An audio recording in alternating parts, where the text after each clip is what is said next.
Welcome back to the Ancestral Findings Podcast. Les Clark was one of the longest-serving animators at the Walt Disney Company, and the first of the famous 9 old men animators of the early days of the company. He started out, literally, being discovered by Walt himself when he was working in an ice cream shop in high school.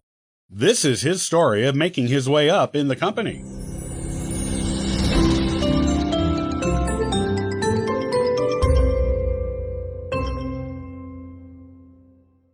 Les Clark was born in 1907 in Ogden, Utah, to a large family.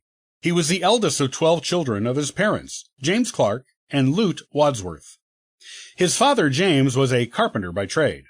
The family moved to Salt Lake City around 1910. According to the 1920 U.S. federal census, they were living in Twin Falls, Idaho. In 1930, Les's family lived in Los Angeles, California, so it seems his family moved around a lot. Probably so that his father could find enough well-paying carpentry work to support his wife and all those children.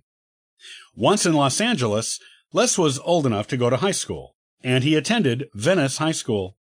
While a student there, he worked at an ice cream parlor for a summer job, and that ice cream parlor happened to be close to Walt Disney Studios. Because of the proximity of the shop to the studios, Walt Disney and his brother Roy were frequent patrons of the ice cream shop. Walt even once took notice of the lettering young Les did on the shop's menus, and he personally complimented Les on them. That was enough encouragement for Les to think that maybe he could get Walt to hire him. Walt Disney Studios was starting to gain some genuine prestige in the entertainment industry around that time, and a job at the studios would undoubtedly pay well and put Les in touch with people who could help him build a career. It took a bit, but Les eventually gathered up his courage to ask Walt for a job. Walt was known for being a man who was always looking for new talent, and so he was receptive of Les's request. Walt told Les to bring some of his drawings to the studio, so Walt could see what they looked like. Les did this, and Walt personally evaluated his work. Walt told Les he had a good line, and offered him a job on the spot, inviting him to come to work that Monday. Les did just that. That Monday happened to be the Monday after Les's graduation from high school. The position at the Walt Disney Company, which Les began in 1927, was supposed to be a temporary one. Les ended up being the first of Walt's famous 9 old men, and spent his entire career with the company. While working for the Walt Disney Company, Les got married to a woman named Miriam, and they had 2 children together, a son named Richard, and a daughter named Miriam. When Les began work for the Walt Disney Company, he started as a camera operator and also did ink and paint on animations. Eventually, he was moved to work under the direct tutelage of Walt's good friend and early business partner, Ub Iwerks. Les was present during the development of the Mickey Mouse character. While Mickey Mouse was being developed, Les was promoted to in-betweener, which was a low-level animator who drew scenes between the scenes drawn by more senior animators. As an in-betweener, Les did a scene for Mickey's debut animated short, Steamboat Willie. After working on this project, Les was promoted to a full animator position, and his first project in this position was on a silly symphony called The Skeleton Dance.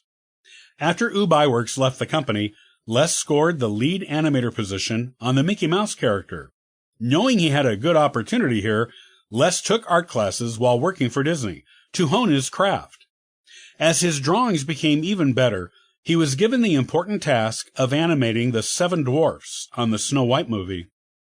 This was Les's springboard to Disney's success, and he went on to animate iconic Disney characters like Pinocchio, Cinderella, Alice in Wonderland, and Tinker Bell. Les had a particular talent for timing animation to musical scores and to convey genuine emotion through animation. Les continued with the Walt Disney Company for nearly half a century, retiring in 1975.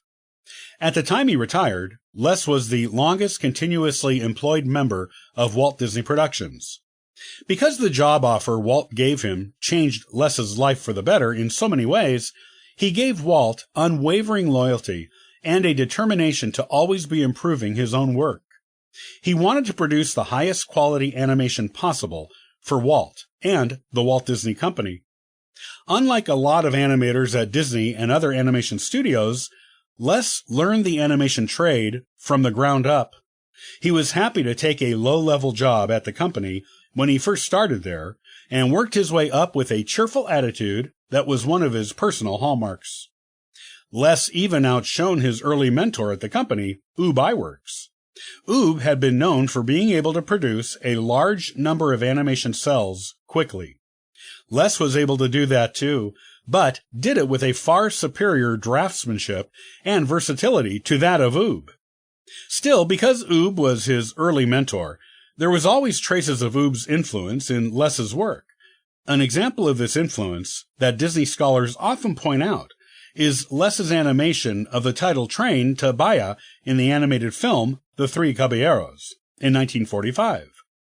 Ub's animation style was magical and cartoony, and the train is a perfect example of how Les adopted this own style into his own. Not only was the train a showcase of Ub's influence on Les's animation skills, but it also showcases Les's talent for syncing animation to musical scores, as the train chugs along on crayon rails to a cheerful samba as it goes through a set of stylized jungle landscapes.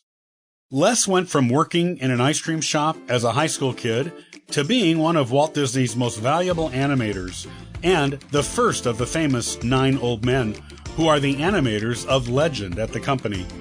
He made a great career for himself with the company and left his mark on film animation for probably centuries to come. Les Clark passed away on September 12, 1979, in Santa Barbara, California.